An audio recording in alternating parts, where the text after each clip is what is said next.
Wow, this is good. There's some people here already. Fantastic. Welcome, everyone. Thank you for joining and coming along this evening to the book launch. We'll give people a couple more minutes to join us, but thank you.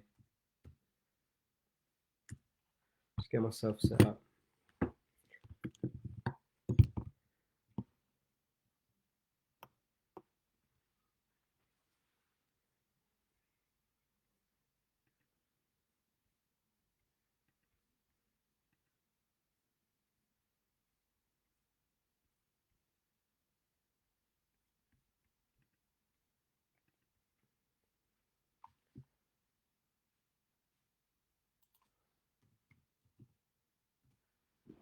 Cool. So, I said thank you for coming. Got 23 people here already. That's fantastic. I was hoping we'd at least get to double figures.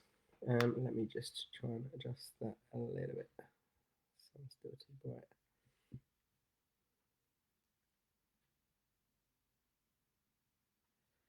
Good, good, good, good. So I'm kind of seeing who's coming up here. Um, Lynn, Sue, Paul, Russ, Valerie, Sandy. James asked if there's any drinks. Unfortunately, James, that's bring your own tonight. Be lovely if the budget stretched tonight for deliveries for everyone, but sadly, not tonight, I'm afraid. Um, Anna's joined us. Mark, fantastic. Wow, we're nearly up to 30 people. That's quite incredible. Thank you again for coming. Um, as I said, it was an interesting idea doing a bit of a book launch online, and there's people that perhaps wouldn't have come in person, but would be quite keen to join online. So that's good. I'm glad you're here. Karen, fantastic. Great to see you. Taking us over 30 people. That's great. We're only going to do the launch for half an hour, maybe a bit less, because I'm sure you've all got plenty of other, not places to go, but things to do. Okay. So give it one more minute before we get fully started. But as said, thank you all for coming and for joining us. It's kind of a bit of a strange thing to be doing, and it is. I think it's a little bit odd where you're kind of speaking without getting much back. So it's quite nice to see the comments. If you see me looking away from the screen, it's because I'm seeing what's coming up. On my kind of live feed on another screen. So I am completely with you, but just trying to keep track of everything that's going on. Okay, so the reason we're here is because on Thursday, 2 days' time, this book is going to be available in the shops from Amazon, from Bloomsbury Direct, Waterstones, and so on. So if you haven't ordered a copy already, please, well, if you're an RE teacher or know an RE teacher, it would be great for you to kind of purchase them a copy. So fantastic. Sarah's joined us, international event now. Sarah's joined us from Italy. So fantastic. Thank you, Sarah. So yeah, this comes out Thursday. So we thought we'd do a launch this week to talk a little bit about the book, why I did it, how I did it, and hopefully it will be interesting. Justin's just joined us from Maryland in USA. That's fantastic. Thank you, Justin, for coming to all the way. I have no idea what time it is in Maryland, USA, but really glad you can join us. Okay, so first of all, thank you all so much for giving up your time this evening. As I said, it's going to be quite short and sweet. We're only going to be here till 8:30, and hopefully I won't see those numbers dropping away too soon. So I'm going to start with the thank yous because quite often you leave those to the end and then they get a little bit rushed and you kind of forget people. And you know, really, I suppose this book and writing this book is kind of a summation of being a teacher for over 15 years now. I've been teaching since 2005. I still kind of try to pretend that I'm new to teaching, but I'm not anymore. And obviously, I came from a teaching family, and I'm absolutely confident that my mum is watching tonight, because she was the first teacher in our family, the person that taught us that you end up spending long hours in school and you never have a sick day. And she's always the first one to pre-order my books. And as I said, I know she's been sharing the link tonight, so she's probably been roping in a few more people to join us. Also, big thank you to my dad and my sisters and all my family, who have always been very supportive and encouraging of kind of all of these bits and pieces I've done professionally. Huge thank you goes to the team at Bloomsbury.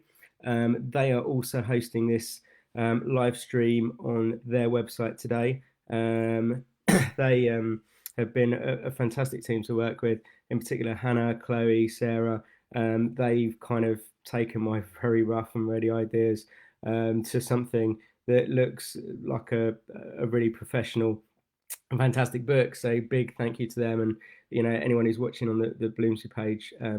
They're fantastic people to work with.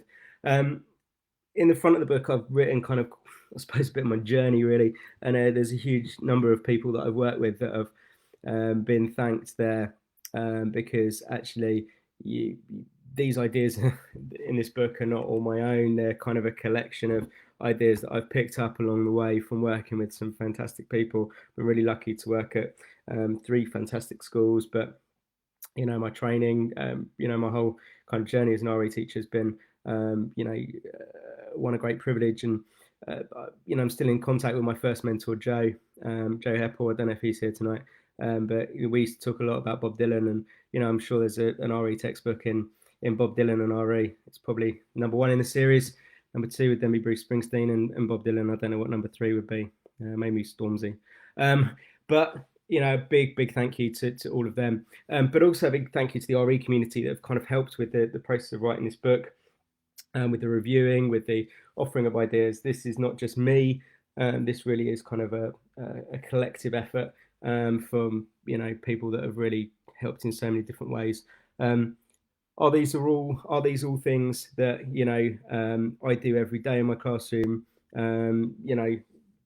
They're a collection of ideas that I've seen work well, that I've tried, that I've seen work really well with others. I really always wanted this book to be kind of in some respects a kind of community effort. As Dylan Wiliam very famously said, nothing works everywhere and everything works somewhere. I think that's really true, in teaching. Last of all, my thanks, of course, goes to Emily, who's helped set up tonight, tried to keep the house nice and tidy, despite the boys trying to do their all, making it a huge mess. She's very supportive of all I do, kind of with my writing. A lot of this book was actually written while we were on holiday in Spain last year. So, giving up those evenings so I could sit there and write and try and think about another idea to include in the book. So some of you will have known about these 100 Ideas books, and some of you will not. There's a huge kind of series of them that cover kind of every different possible topic. So if you're a teacher that teaches something else, if you're primary, secondary, there'll probably be one that kind of covers it. And they're an incredibly successful series for teachers of all stages, really, whether they're kind of new teachers, whether they're very experienced teachers.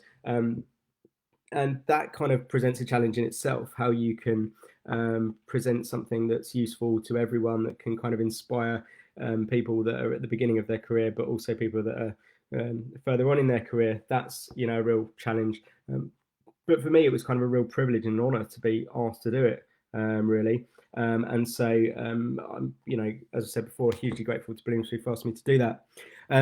RE is a really complicated subject where there is kind of a huge amount of disagreement, and I use this in my kind of introduction, really.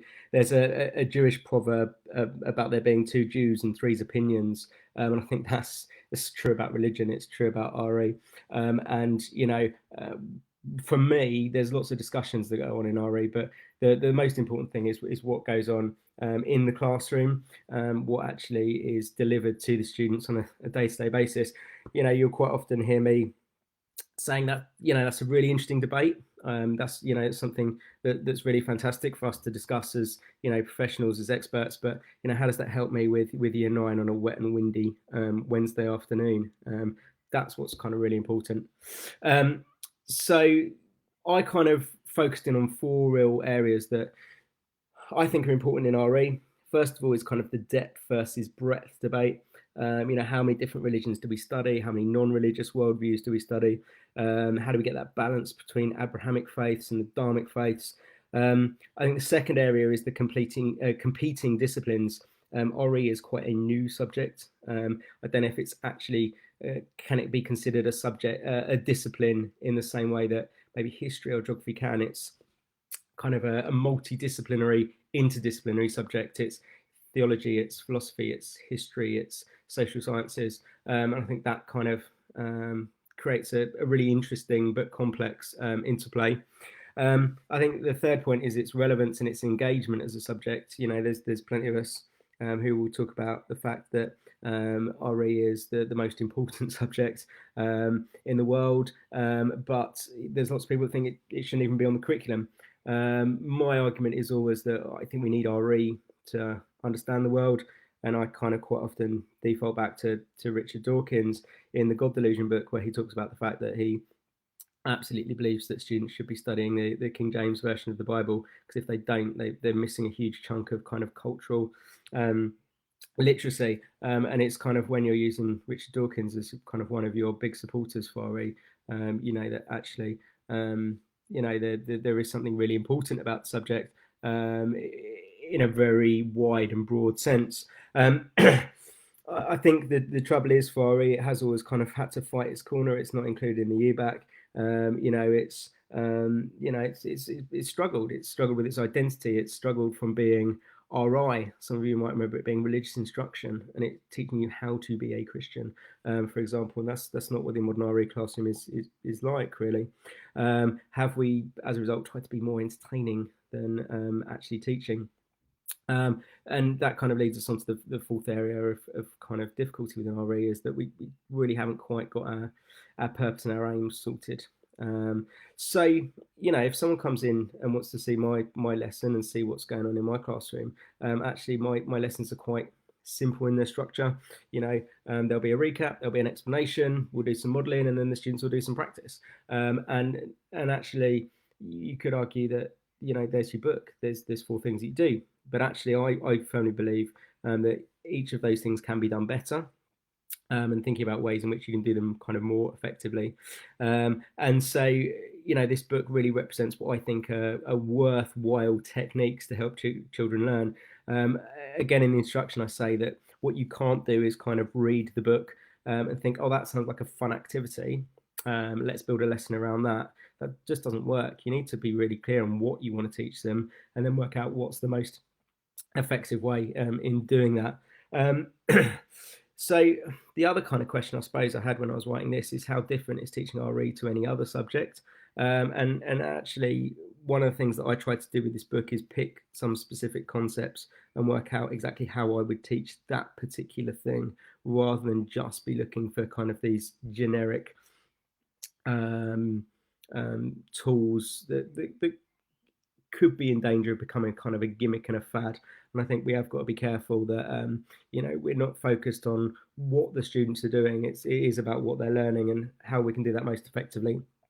And I make no apologies for the fact that already I've had some history teachers, some geography teachers, some English teachers who've said they've already ordered this because they think there's probably some ideas that are transferable.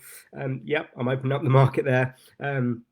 Again, it is kind of geared towards secondary teachers, and I've just seen Claire Clinton making a comment on Facebook, and she works with primary teachers and secondary teachers in Newham with me, and she's fantastic, Claire, and been really, really helpful in this, and she agrees that this is probably also suitable for primary teachers as well. Okay, so what I was going to do, because I've never really done a Facebook Live video before, I've spent too long on Zoom recently, and I thought that I'd be able to kind of put some PowerPoint slides up with some of the ideas, but it's not possible on Facebook Live, unfortunately. So I'm going to just talk you through a couple of ideas of the book, literally kind of 2 or 3 of them, if anyone is got any questions, we'll kind of come to those afterwards. But you know, this is kind of how I've approached the book, and it is a little bit different to some of the other 100 Ideas books, particularly some of the ones that maybe have been produced in the past. Teaching is kind of quite fast moving, and we did have a long debate about the whole outstanding RE lessons title of the book. But actually, I think it's worth remembering that when you are searching for things on Amazon and Waterstones and other online bookstores, this helps you find the series. So, you know, and we still do have those labels from Ofsted. So the book's kind of broken into a few different kind of sections. I've included some bits about the background of RE, some about planning, raising the profile of RE. Then a section that I'm not sure at first how it was received by the publishers, where actually I took the Abrahamic faiths and the Dharmic faiths and actually just picked out some ideas: the Eucharist, resurrection, Trinity, the prophets in Islam, God in Islam, festivals in Judaism, mindfulness, impermanence in Buddhism, puja in Hinduism, and just said, actually, what's the best way of teaching that kind of concept? And I think that was a slightly different approach, but one hopefully that you'll find useful. So if let's just take an idea here. One of the things that I think is really good, and this is idea 18, competitions. What I don't mean by competitions is just kind of giving out loads of chocolate in class for the student that puts their hand up the first. I suppose I kind of this goes back to there's a beautiful book about teaching by Ron Berger called the Ethic of Excellence, where he talks about kind of a real authenticity to your work. And what I really love, particularly for A-level students, is there's a whole series of universities that offer essay writing competitions, and I think there's just something really. I always talk to the students about the essay being an art form, and essentially, if you can write a really good essay, then you'll go far in life. It's a real skill, whether you're writing about RE or anything. And you know, I just think you can really help students engage with the subject by writing really authentically in that way. I picked also this one tonight because there is. You know, various competitions that, particularly at this time where, you know, for those who are teaching or trying to teach, you perhaps trying to think of things that you want to set for students. The Natre Spirited Arts competition, for example, is going on at the minute. You know, those kind of competitions could be really useful for students while you're not seeing them. As said, one of the things that I really wanted to do was pick on some real kind of concepts and how to best teach them. How to teach the Trinity. I owe a lot to Philip Robinson. I don't know if he's here tonight because I think he was a bit zoomed out today after we had quite a few Zoom meetings. You know, about how to teach the Trinity and, you know, the bad analogies. I think we started this with a session at the London RE Hub a few years ago. But, you know, I think things like that are really important. There was some research done a few years ago about how badly Christianity is taught in school. We kind of take it for granted and then just teach it really badly. And so some bad analogies there. If you're teaching the Trinity, we've all done it. You've probably taught some of those bad analogies. They're okay if you teach them as bad analogies.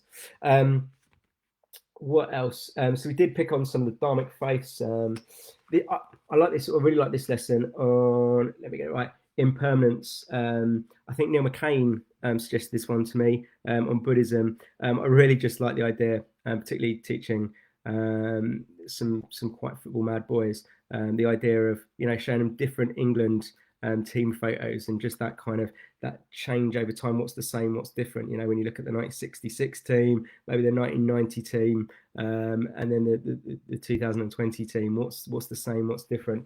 And I kind of quite like that idea. As something that can create quite a hook in. Another idea, buying artifacts. This is, I think, one of the favourite hobbies of an RE teacher. And, you know, actually one of the best things I think you can do, and I'm quite lucky, I suppose, in some respects, working in Newham, when we wanted some artifacts for open evening. I just sent out some of the students to go and buy some bits and pieces. because we're very fortunate in the area. I'm sure if anyone is desperate for us to go and go shopping for you, we might be able to come to that. But there are companies that can quite expensively provide you with all those artifacts. But there's ask a local place of worship. They're quite often really keen to give you all of those things. The last one is I think he's still in his pajamas, Mr. Smith, AJ Smith. This was an idea that kind of was really kind of resonated with me actually when he kind of suggested this one. The idea of going local, and I think so often we kind of forget about our local opportunities for learning, and students are really familiar with the things that they see kind of on their walk to school and so on, and making sure that comes into your RE curriculum. At the minute, I mentioned Claire earlier. We had quite a long conversation the other day. There's a fantastic website called Faith in Newham. We kind of went down an absolute rabbit hole, looking at the kind of local history of Newham, and it's a fascinating and genuinely interesting place to work, and but looking at the history of the area, that's something that's going to instantly kind of capture the students. So there's a whole real kind of range of ideas in the book that kind of cover so many different things. There's bits on kind of assessment. There's bits on kind of a whole range of different resources. And as I said, I've tried to include kind of a really wide range of different teachers, different perspectives, and there's debates in teaching about whether we take traditional or more kind of progressive approaches and so on.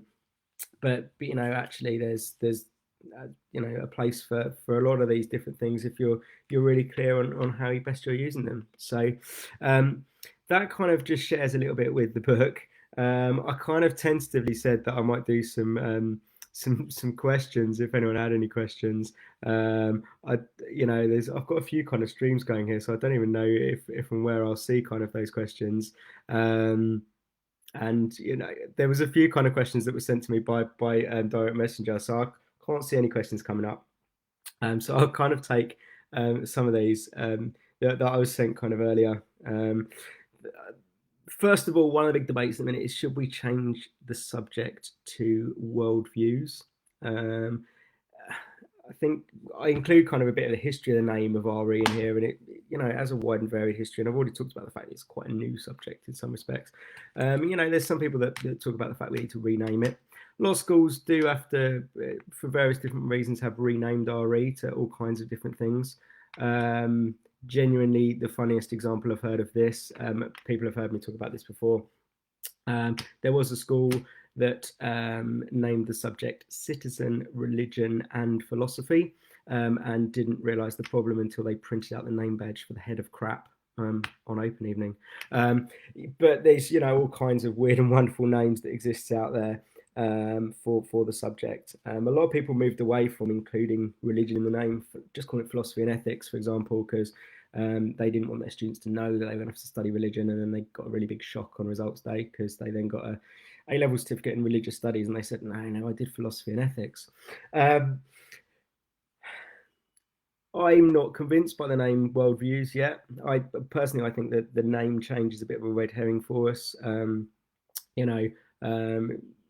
I wouldn't take this as a kind of signalling of whether we're accepting or rejecting the recent commission on RE. I don't think we need a new subject. I think we've actually got the elements of some of the oldest subjects here. I don't think we should shy away from the fact that theology and philosophy are two of the oldest subjects you can get. We can go back to the ancient Greeks, we can go back to the first universities. That's all you could study. So I don't think we necessarily need to do that. Do we need a bit of a reboot? Possibly. But actually, as I said before, I think that the biggest change that's always going to come is from people in the classroom. And I know there's a lot of RE teachers that have tuned in tonight, and it's really great to see so many kind of RE teachers that are giving up half an hour tonight to kind of hear about this book. They've already bought the book and so on. Rasheen has sent in a question: if you could only pick one of the 100 ideas, we've got some light. If you could pick only one of the 100 ideas, which one would you pick? I suppose the first, I tell you what, when you start writing 100 ideas, when you look at that blank bit of paper, that is really quite scary and quite intimidating. The first one I actually wrote, and I think I've got Dawn to thank for this, because I think Dawn gave me kind of the basis, and I should probably know the page number off the top of my head. Here we go, about managing a visitor. That was the first idea I wrote. That was the idea that the publishers kind of agreed to allow me to write the rest of the book on. And so, yeah, managing a visitor, I always think that's great. Managing a visitor is always a bit of a roller coaster, always a bit, um, always a bit kind of comedy. One of our recent visitors to school was brilliant in that regard. He was really confused by GCSE students who kept asking really theological questions because they were just kind of quite tuned into the GCSE, and he was a very liberal rabbi, and he was just kind of, I don't really have an opinion on that. And then kind of proceeded to tell the boys about how Purim was coming up, and he was really looking forward to getting really drunk with all his family. So it's always a bit of a wild card having a visitor in. So that would probably be the one I'd pick, just because it was the first one. It's always really good. Sarah's asked about virtual pilgrimages. That's probably a really good one, particularly while we're in lockdown. Let's see if I can find that one off the top of my head.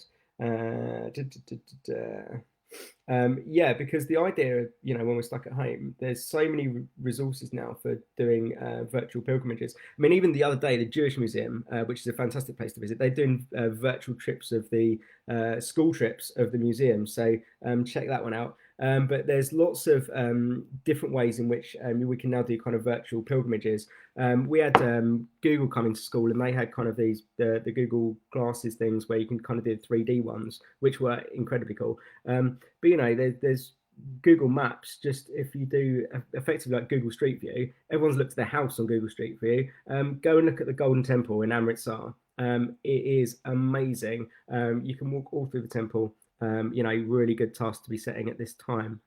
Okay, Sarah's told me it's 56. Thank you, Sarah. It's much appreciated to have you here. You know the book as well as I do. Sarah is one of the team from Bloomsbury, so thank you, Sarah. Yeah, here we go. Virtual pilgrimage. Just so you know a bit more about the book, you get some bonus ideas. It's not just 100. Yeah, you would have thought just 100 would do. But there is on each of the pages, there's kind of some extra bits. There's kind of bonus ideas, taking it further. So actually, you might think you're buying 100 ideas, but actually you're probably getting at least 150, if not more. So yeah, any more questions that have come in? Fantastic. Is that Adam? AJ is going to collect year 3 from Uzbekistan for the end of the week. So he's looking around the mosques there. So yeah, that's a few of the kind of ideas. So hopefully that's. Oh, here we go. What do you think is the best way platforms share good practice and resources? Do you think RS teachers ought to engage with each other more? Again, let's find the RACPD. Actually, Dawn, I'll try and find this and tweet it out afterwards. If you're on Twitter or Facebook, if you haven't seen it already, Dawn's got some really good CPD ideas and resources on some Google Docs. But we've got here the 5 things. NatRe affiliated local groups. I love kind of our new ones with Claire, and they're brilliant. Twitter, follow Team RE _UK. Look out for the RE Chat UK on Monday nights, every Monday night at the minute. There's a couple of Facebook groups, Save RE, the RE Teachers Forum, thousands and thousands of RE teachers there. There are some real life events, and hopefully we'll have some of them again at some point in the future. But lots of online courses as well. So I think actually, and this is how I've got to write this book and textbooks and help organize conferences and so on. The internet has kind of given us this, I've kind of called it before, the new democracy, where through kind of social media and email and just being able to reach out and share bits and pieces that actually we have been able to link up and communicate in ways. When I started teaching, I wouldn't even had a clue how you start writing a book or anything like that. And I had these opportunities probably just from posting a bit of nonsense on Twitter and engaging with people and talking to people, and these opportunities have kind of arisen. So I think we embrace this. As I said, I call it the new democracy because it kind of has broken down barriers and allowed people to talk to people and who wouldn't necessarily be connected. You know, Again, and that kind of gives opportunities for your students as well when you can reach out on social media and talk to um, people of religious significance, non-religious significance, and so on. So yeah, so that kind of wraps it up really. As I said, I kind of thought half an hour would be more than enough, and I'm incredibly grateful. We've kind of managed to hover around kind of the 50 plus mark. People have been coming in and joining, and I'm incredibly grateful that you've given up some of your evening.